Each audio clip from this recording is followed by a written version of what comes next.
Oh, welcome back, everyone. You managed to miss the first 30 seconds of the second half, I'm afraid. They cut half-time a little short here, Taylor. Only a 14-minute and 30-second half-time, catching everyone unawares. Obviously in a hurry to get on with it. Well, they weren't in a hurry to return their RSVP for the big party that starts in 10 days. No. I thought halftime was 15 minutes, no? Supposedly, but... 14 minutes and 21 seconds, all right. Time moves a little quicker in Dublin, it seems. I respect that. It's kind of like how I play golf. If I don't play 18 holes in 3 hours, I'm not having it. That's the Scottish way of scoring. It's how quickly you get around, not what your actual score is. I shot 104, yeah, but I played in 2 hours. The score is a good one for the US. That goal from Bobby Wood just before the break, separating the sides. Fine bit of predatory poaching from Bobby Wood, making the most of the knockdown from Matt Miazga. The US seeking their first ever positive result in this city. 5 previous visits have all resulted in defeats. They were first here all the way back in 1924. What was a post-Olympics tour. In fact, footage of that game is actually the oldest known surviving footage of any US national team playing. As John Walters goes down.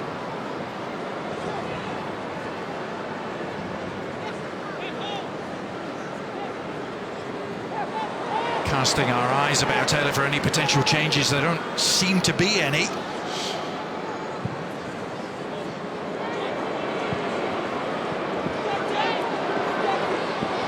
McLean.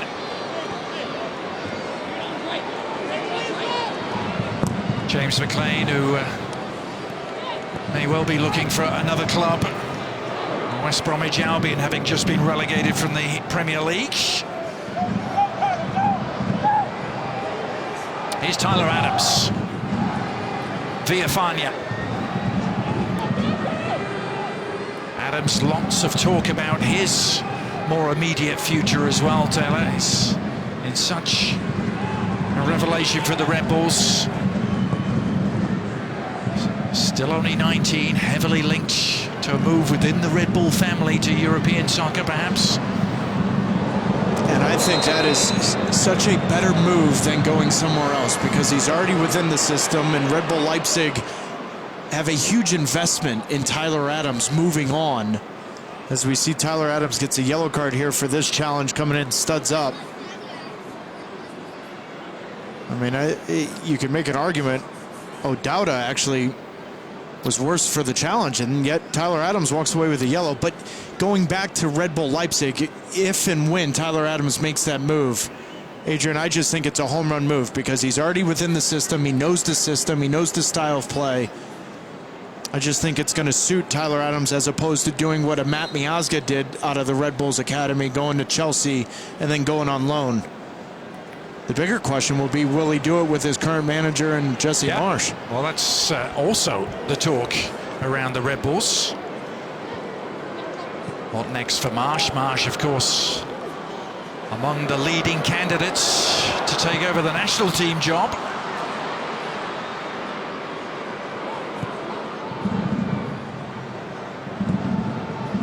Amazing to think that exactly a year ago, Tyler Adams was just graduating high school, Taylor, from Wappingers Falls, New York. Well, just think of the under-17s and under-20s. Only 2 countries got to the quarterfinals or further. England and the United States. And yet, you could actually make an argument they're the 2 countries that need to get younger. Yes. Their first teams need to get younger. How many of those 17s and 20s are going to Russia for England? Not many. So you look at it, I still think it's the same argument for the English national team as it is for the United States. Very similar conversations taking place. A lot of it revolving around opportunities for young domestic players in the first division.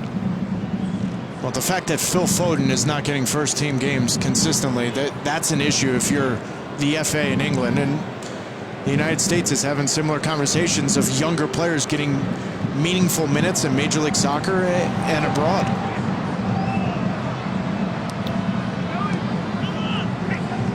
What sort of response are we going to see from the Irish in this second half? The came in, as I mentioned, on a wrong end of a rare 3-game losing streak. They haven't lost 4 in a row, Ireland, since 2006. It was back in the Steve Staunton era.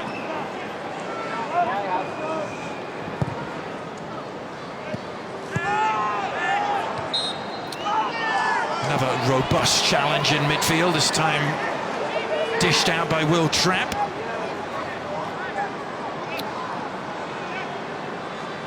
John Walters was on the end of it.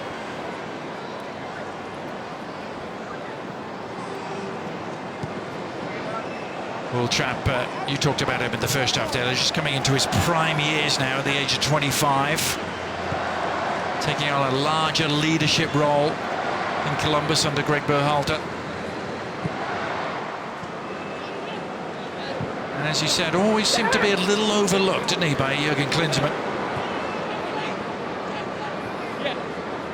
In fairness to Klinsmann, though, Jermaine Jones was in his prime, Kyle Beckerman was in his prime, so when you look at that first World Cup run, it's difficult to make an argument for Will Trapp in that number 6 role. You throw in Michael Bradley, but that's also the position that I think actually hurt the United States in the 2018 World Cup qualifying campaign, because they never fully replaced Jermaine Jones and Kyle Beckerman.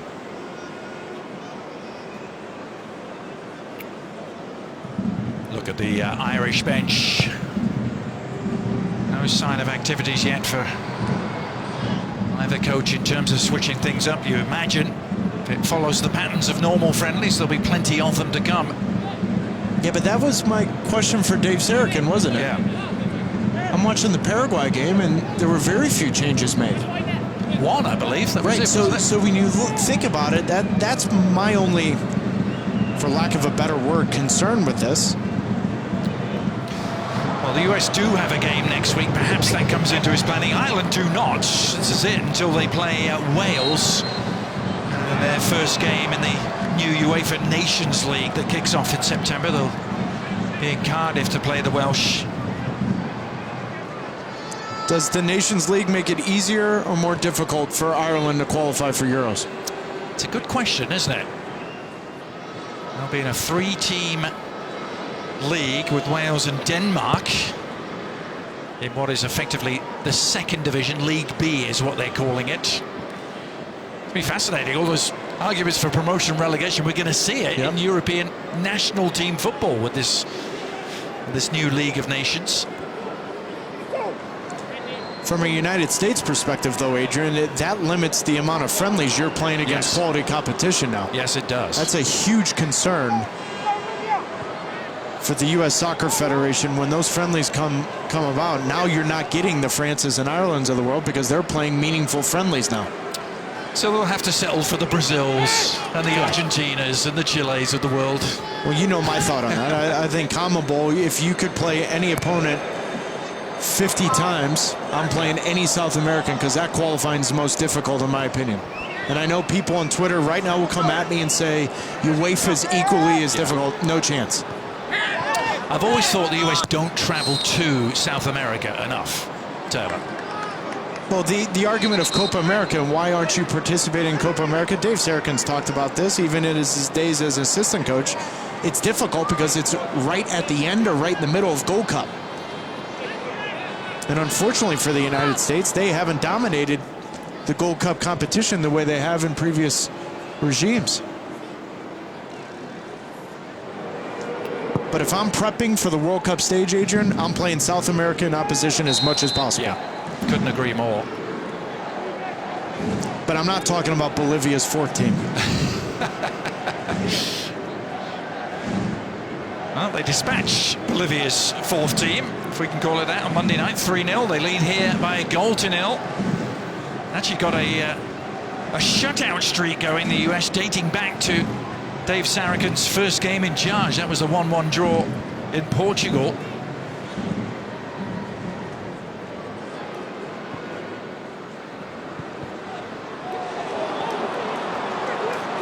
Minutes into the second half, the Dublin crowd looking for something to get excited about here. Perhaps McLean can provide it.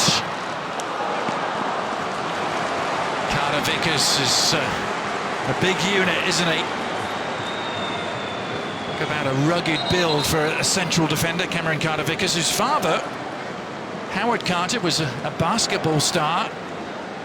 Played for LSU, was actually drafted into the NBA. Only played a couple of years in the NBA before moving to Europe, and is now back, lives in Louisiana.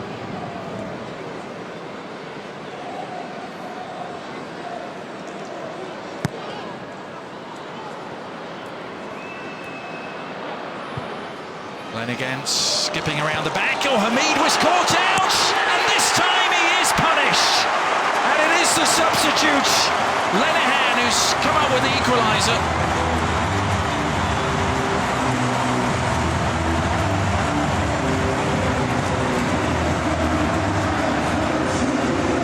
Actually, it's Burke, isn't it? It's Graham Burke.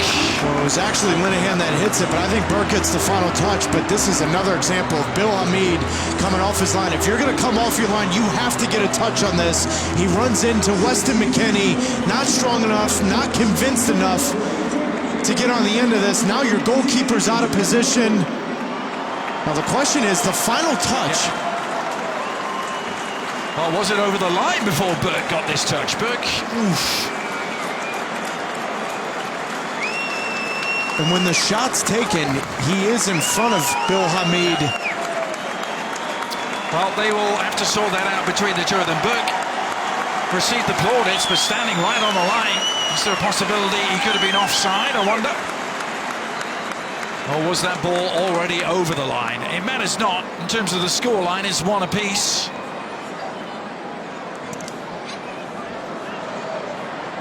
Burke, the Shamrock Rovers man, will be sure keen to claim what will be his first goal, but likewise Derek Lenihan making his debut.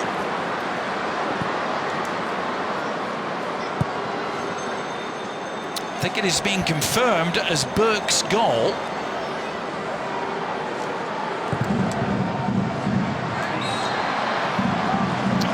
Horgan was the man who replaced Burke in the aftermath of the goal. There he is, Gerald Horgan, who plays with Preston North End. So Martin O'Neill's side back on level terms, despite the confusion about the goal scorer. O'Neill has been in charge since 2013 and will be at the helm for at least another 2 years.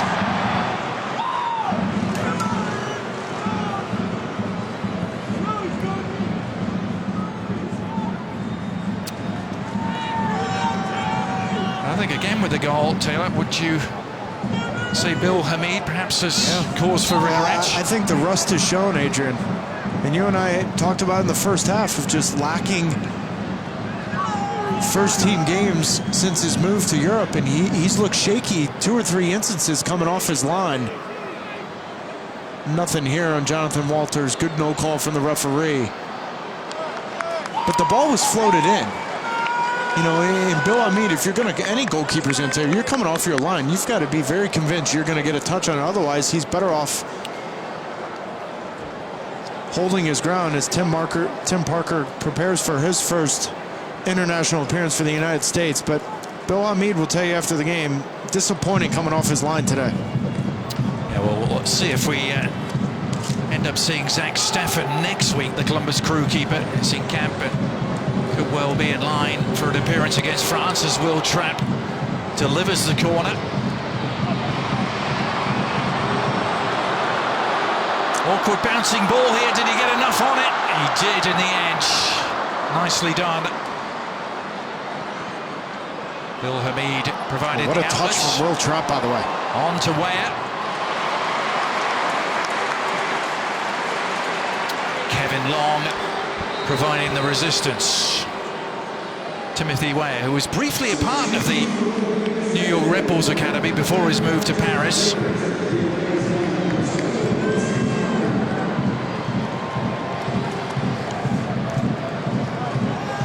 And Carter Vickers is the man to make way for Tim Parker. Big moment for Parker. You mentioned it, making his national team debut at the age of 25. He's made the move to the New York Red Bulls just this season after 3 years with Vancouver. And what a great pickup from Jesse Marsch and that staff. When you think about it, 18 months ago they had arguably the best center midfield trio in Felipe, McCarty, and Sasha Kleshin. All three are off the team, but you move Felipe for Tim Parker? That system and that style's fit him. Yeah, on the turn. Took it out of midair in full swivel mode and got the shot on target, but not enough sting to trouble Doyle. Well, and it's been a quiet afternoon. Few touches, few moments of brilliance, a little bit from Timothy Weah, but we haven't seen enough. And I think a big part of it is the game hasn't been very open, and he's had a difficult time having any impact in the buildup of the play. Talking of build-up, the Irish build-up is disrupted.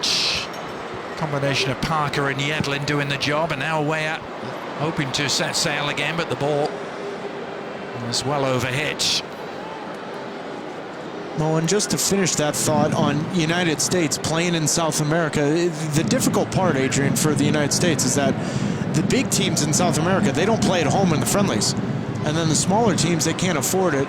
And the other fact is, you and I both wanted them to play in Copa America, but they weren't invited. But I look at that Nations League having a huge impact on what the United States does next, and it's going to be interesting to see what happens to that. But when you look at November, they've got some big friendlies coming up. How many teams can say their friendlies are against Mexico, Brazil, England? Yep. Still awaiting official confirmations on a couple of those, but they look to be coming. Look to be done deals. As Horgan makes his way inside. Walters! Oh, and Hamid, I'm not sure would have stopped that had it been on target. John Walters wondering how it wasn't. In the second half now, all of a sudden the midfield's opened up a little bit for the United States, and Jonathan Walters has had a few more touches in important areas. Tim Parker coming in, and just off the back shoulder, Walters in a great spot. A simple turn, and I think that second touch takes him out of position. The first touch opened it up, and lucky for Bill Hamid in the United States, it was wide. Well, the US shutout streak we talked about ended by that goal from Burke. It was a shutout streak that had lasted 386 minutes, and they're under real duress here to avoid conceding another one in short order. Seamus Coleman pressing forward, but not getting the corner he was hoping for.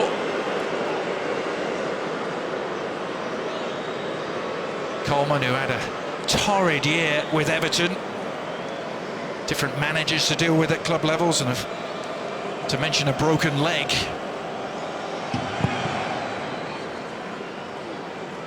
One of the more experienced Irish operators out there, though, Coleman, with 45 caps to his name. Now, here come the US once more. Weah on the turn, and the shot from Bobby Wood. It was actually McKennie who teed him up. Weah was available, but Wood only had eyes for goal.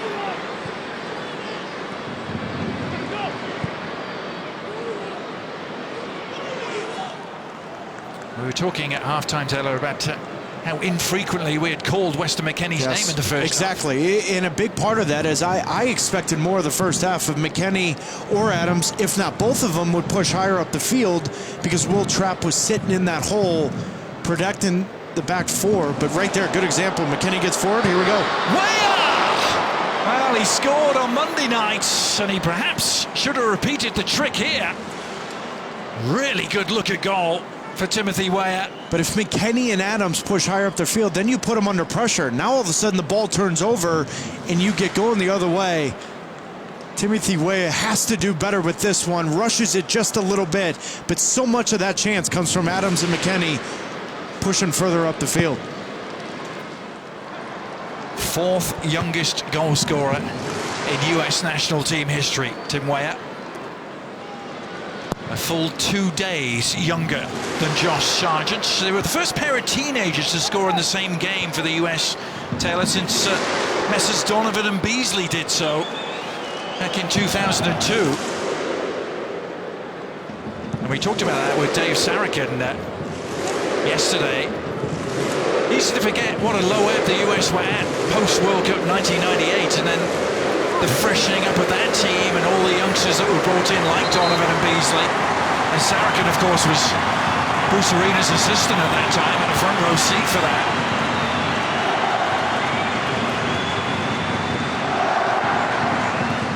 And of course, the end result was still their deepest run yet at a World Cup in 2002.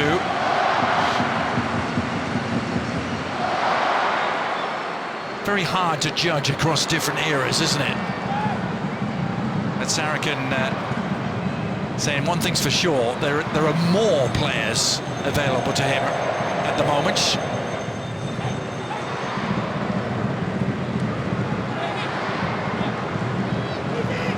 Well, I think it's difficult in general. How many teenagers are in Europe trying to play first team? Yeah. You know, Landon Donovan, DeMarcus Beasley, they weren't those players, but that's also part of evolution of the game and the growth of the youth here. I mean, again, I go back to it, Adrian. The U17s and U20s reached the quarterfinals.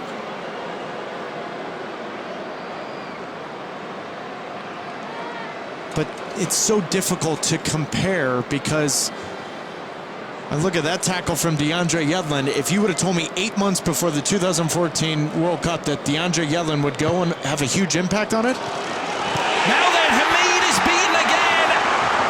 Again, the US. I think he was off. I think Linehan's off. Flag saving. The United States blushes. The set piece was a routine one, but the decision clearly the correct one too.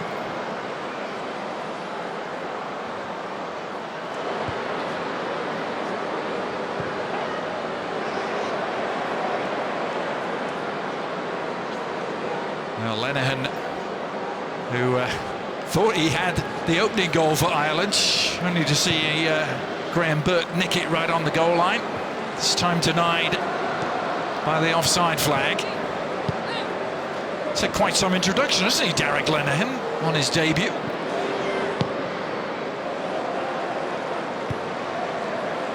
Been playing in League One with Blackburn Rovers, albeit a promotion campaign for them. Midway point of the second half, and momentum has swung a little.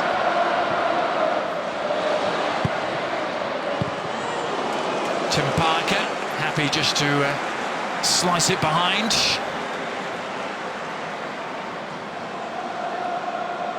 When I go back to this, I think he's on. Oh. When Linehan hits this ball, I think Tim Parker's a half a step behind the line.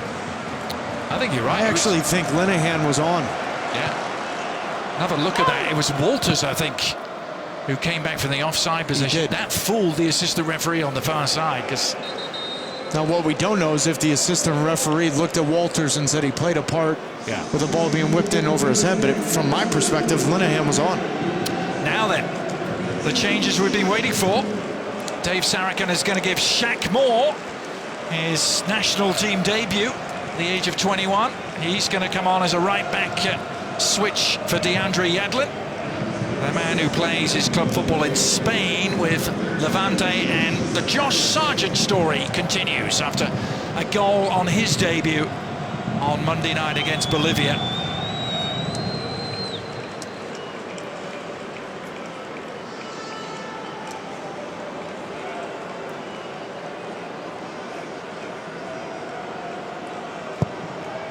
Shaq Moore, just the fourth American to play in La Liga, after Casey Keller, Josie Altidore and Oguchi Onyewu.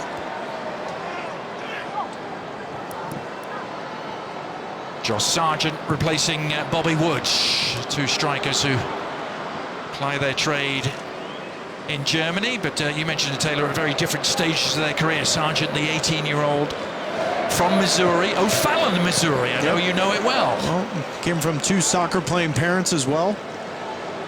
But someone that I think over the next 12 to 18 months is going to make a mark in Germany. Everything you hear about from the technical director, from the technical staff at Werder Bremen, everyone very high on Josh Sargent. And that's also a big reason why he turned down some bigger name clubs to go there because he's expected to play early on in his career. Well, he signed in September, didn't he, for Werder Bremen? He couldn't actually join them till January. Not allowed to sign a contract until his 18th birthday, which was only in February. Josh Sargent.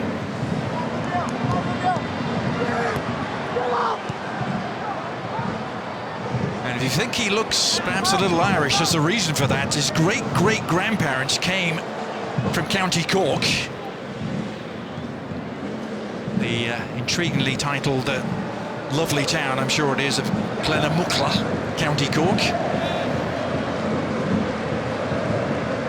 Did you just say that with marbles in your mouth? Glenamuckla. Someone somewhere is throwing their drink up in the air, aren't they?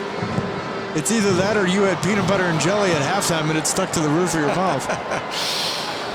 Still has a lot of family in the Cork area. Josh Sargent, as he sees Jonathan Walters deliver this cross.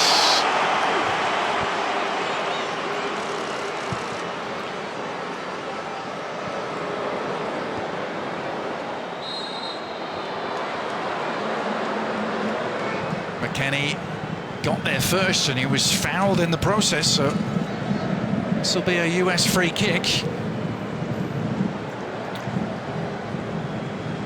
Well, Sargent faced the same sort of decision that others have faced in recent years. Jordan Morris, of course, is the immediate example to use. Same club involved, Werder Bremen.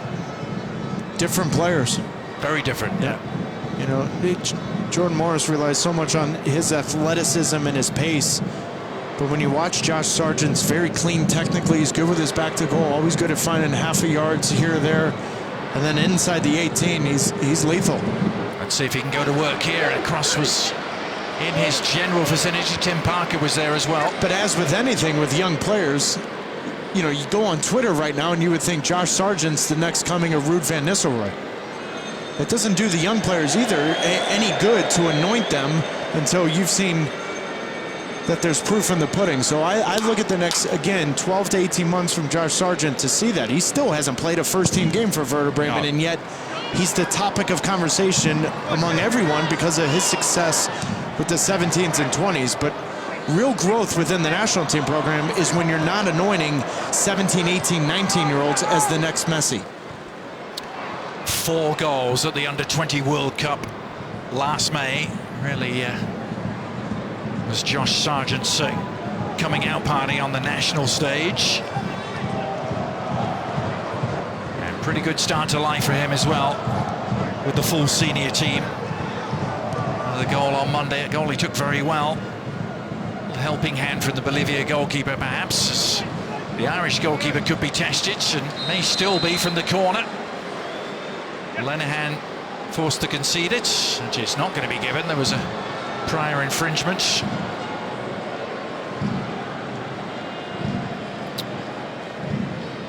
Next Saturday we'll have a double-header for you. We'll have the United States trip to Lyon to take on France. And oh, by the way, it's the World Cup farewell for Les Bleus. So you can bank on pretty much first choice starting 11 for the French. And then immediately following that, MLS action. I'll be in Columbus to see the Crew take on the New York Red Bulls. Two teams playing very attractive football at the moment. As McLean sends that in.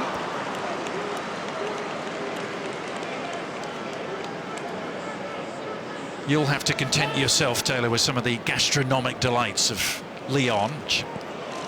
I'm sure you will.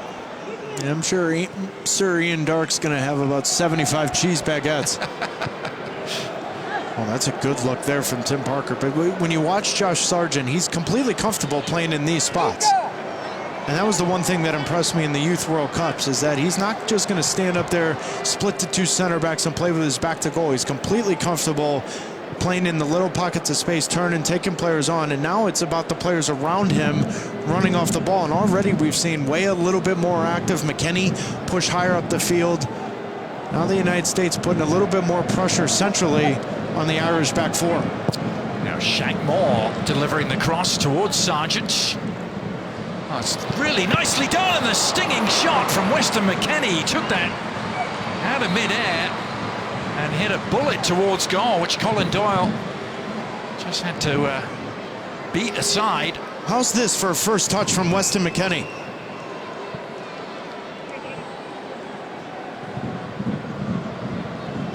I mean, fighting off the defender, but then it's the one-touch preparation to his left foot. Great touch from Weston McKennie. Well, he scored, didn't he, in Portugal in that 1-1 draw. Dave Sarachan's first game in charge. All smiles here in Dublin as Shane Duffy makes way for the Irish. And Stevens is going to come on. Enda Stevens, who's been playing with Cameron Carter-Vickers at Sheffield United this year, and another debutant for the US. Luca De La Torre is going to come on to win his first cap. Rubio Rubin makes way. De La Torre, who's been on the fringes of the Fulham team this year, the Fulham team that's earned a promotion from the Championship to the Premier League. He's playing with another American there, Tim Ream, and a club that's had such a history of American success in recent years. See if De La Torre can add to that long tradition. He was part of that under-20 World Cup side last May, Taylor. But he's been stuck with the Fulham under-23s, and when you talk to people around De La Torre and even the coaching staff for the United States, it's going to be interesting to see where you see De La Torre over the next 12 months. Is it on loan? Is it with Fulham's first team? But if he struggled to get games in the championship, you would have to think that that may be the same case, so he may need to move elsewhere. A 20-year-old, originally from San Diego.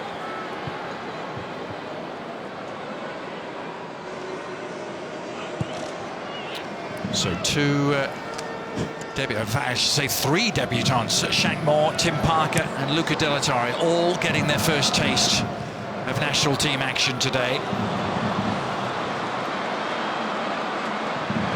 Walters, meanwhile, chipping it in.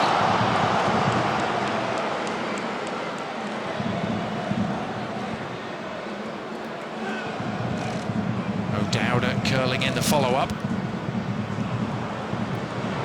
It's Tim Weah who emerges from the scrum with it and pushes on here. Disappointing end to what initially seemed promising.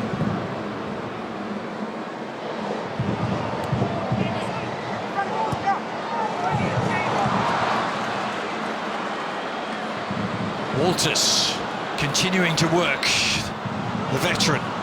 34 years old now, Jonathan Waters. Lenihan. More comfortable for Hamid. It was a Horgan, wasn't it, with the cross? Daryl Horgan.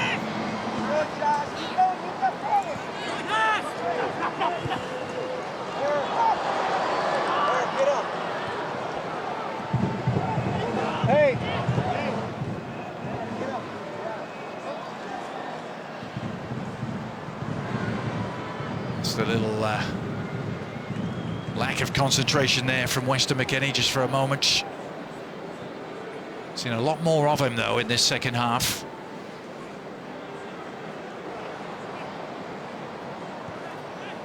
McKennie has spent 7 years, Taylor, in the FC Dallas youth system. They made the move to Germany in August of 2016.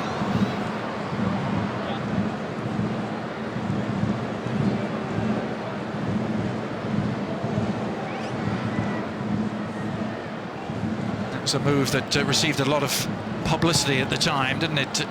Not only for McKennie's future, but what it meant about the MLS youth academies. Well, it's also a huge topic of discussion for MLS owners and MLS franchises, because when you look at Weston McKennie's situation, he couldn't sign any kind of contract because he didn't want to lose his college eligibility. So there's the conundrum in itself. Weston McKennie played for the academy of 7 years for FC Dallas. How much money was put into that by the Hunt family? Yep. And yet what did they get from that transfer to Schalke? I'm guessing not a lot. Nothing. Yeah.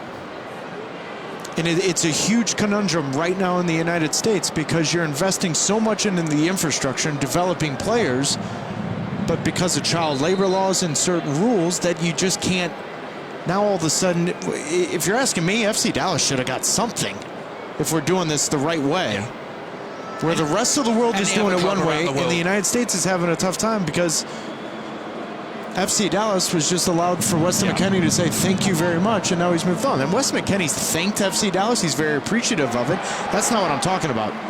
The laws and the rules got in the way of FC Dallas being properly compensated for that. And look at Keaton Parks as another one. He's not dressed today, but he's another player that was at FC Dallas's academy.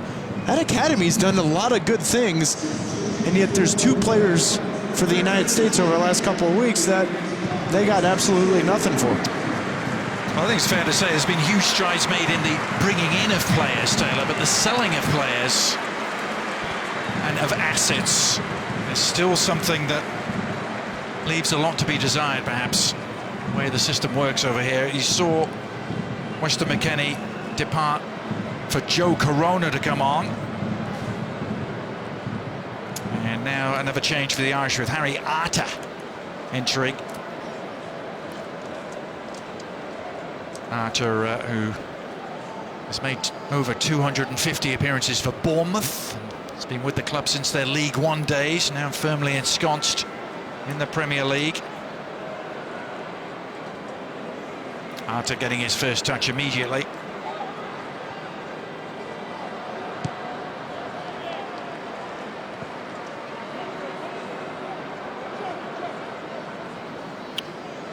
By the way, you may have been looking at the entire US squad and seeing some other names. A couple of names weren't available to Dave Sarachan today. They were fairly late scratches in terms of the playing squad. Taylor mentioned Keaton Parks not dressing, but Julian Green didn't dress either. Neither did Kenny Saif. Both of them picked up knocks in training.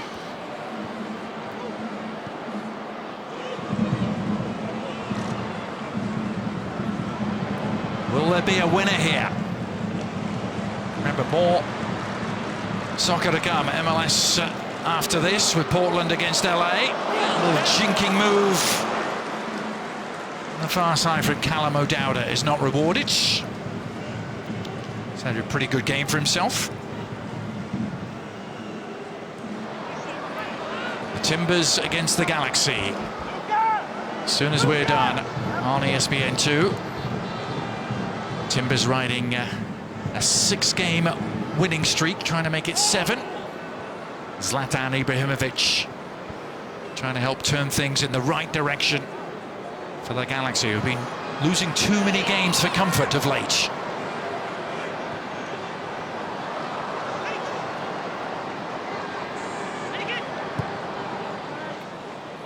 Nice work from Arter. McLean giving chase. Hamid having to get there.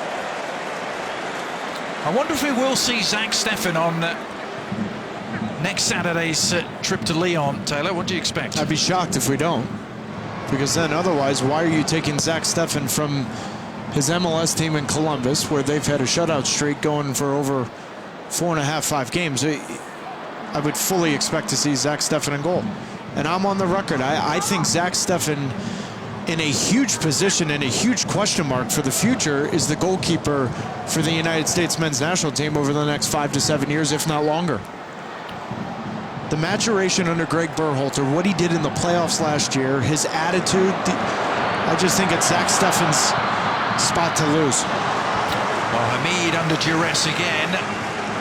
Has to be thankful for Tim Parker's intervention, but the danger hasn't been dissipated. The corner coming for Ireland. Well, and often in these friendlies, when you make multiple substitutions, the game's opened up, and we've seen that in the second half. The United States has been a little bit more open in the back than they were in the previous 55, 60 minutes. High hanging delivery from Horgan, still up for grabs. Swing from McLean.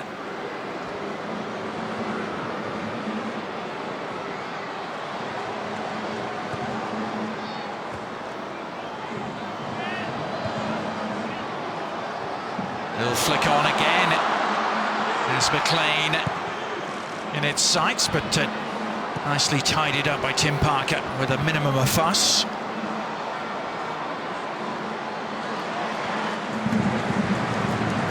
Again, Ireland swarming around the ball and winning it back successfully. Horgan driving on. Was he caught? He was. Shaq Moore was the guilty party. Made his debut in October for Levante. Shaq Moore is originally from Powder Springs, Georgia. You know, when you watch Shaq Moore play and you listen to coaches and even the scouting report of him in Spain, he reminds you a lot of DeAndre Yedlin. Raw, very athletic, can get up and down the line, needs to improve in his technical ability in the final third.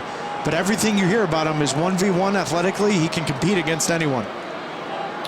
Son of the former Trinidad and Tobago international Wendell Moore.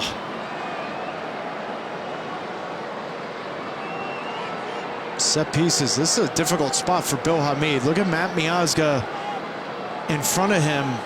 If this ball's whipped in right in front of him, this is difficult coming off his line. Well, Harry Arter will have to do it again. Andrew Dallas unhappy. Some of the jostling, and in fact Joe Corona has gone in the book as a result. Corona, who got his first assist for the national team, setting up Walker Zimmerman on Monday night.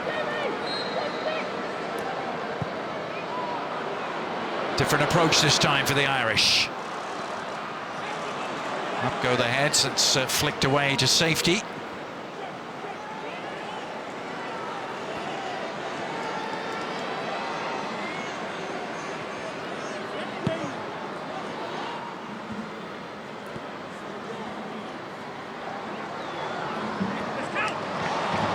Good work from De La Torre, and some duress. Tyler Adams coming to his aid.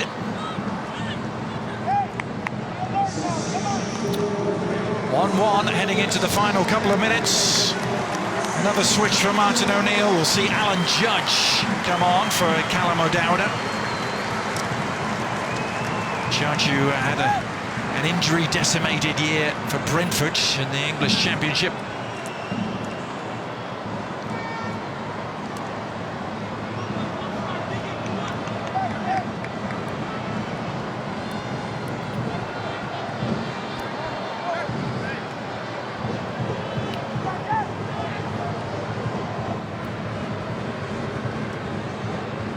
Results never count for too much, do they, in friendlies, Taylor? But take nothing away from this run of the US if they can get out of here with a draw and keep them unbeaten since that awful night in Trinidad.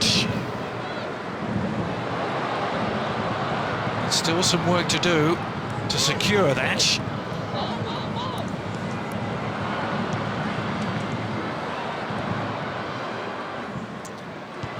What sort of positives would you be taking away from tonight? I'll ask you that again as this attack continues to unfold. And it comes towards McLean.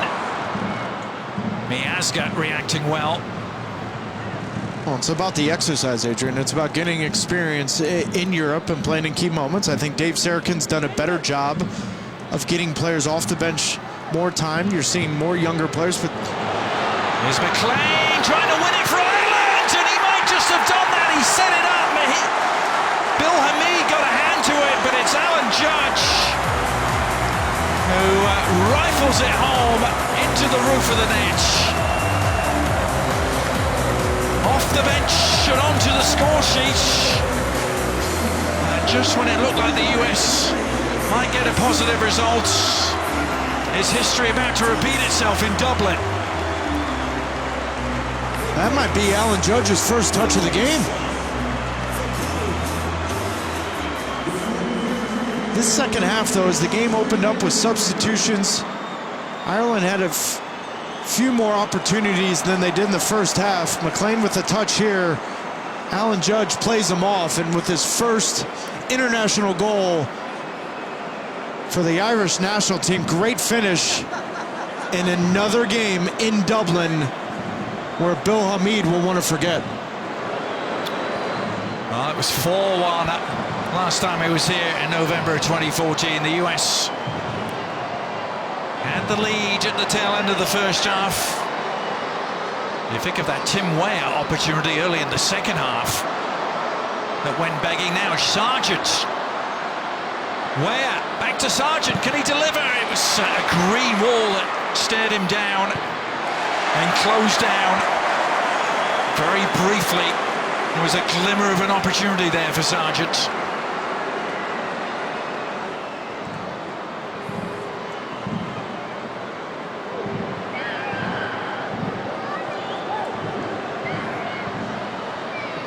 And not going quietly, Sargent looking for a free kick, none forthcoming.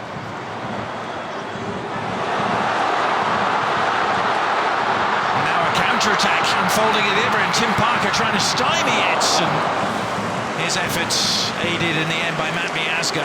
And it hasn't been the cleanest second half, though, from Matt Miazga. You'd think of McLean's little turn on Judge's finish, leaving Miazga in his dust. And how often have we seen Matt Miazga last-ditch defending in the second half?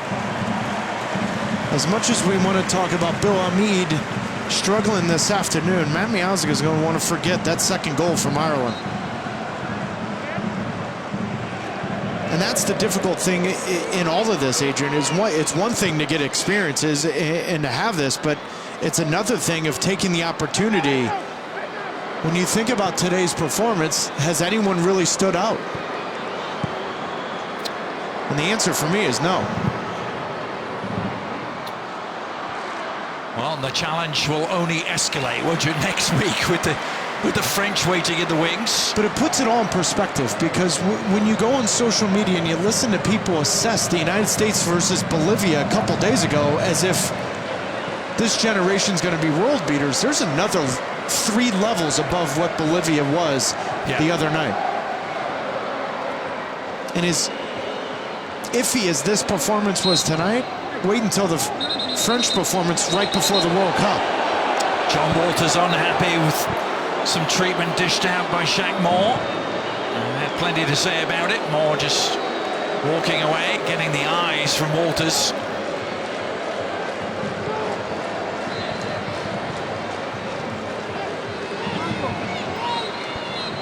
Or perhaps Ireland needed this a little more than the US perhaps on the night. They were the team coming in on the back of a 3-game losing streak. As it is, the undefeated streak for the US under Dave Sarachan has come to an end. They had the half-time lead here, courtesy of Bobby Wood, but on John O'Shea's farewell, the Irish turned it around late on in the second half. Alan Judge ultimately with the game winner, and Ireland running out winners here in Dublin by 2 goals to 1.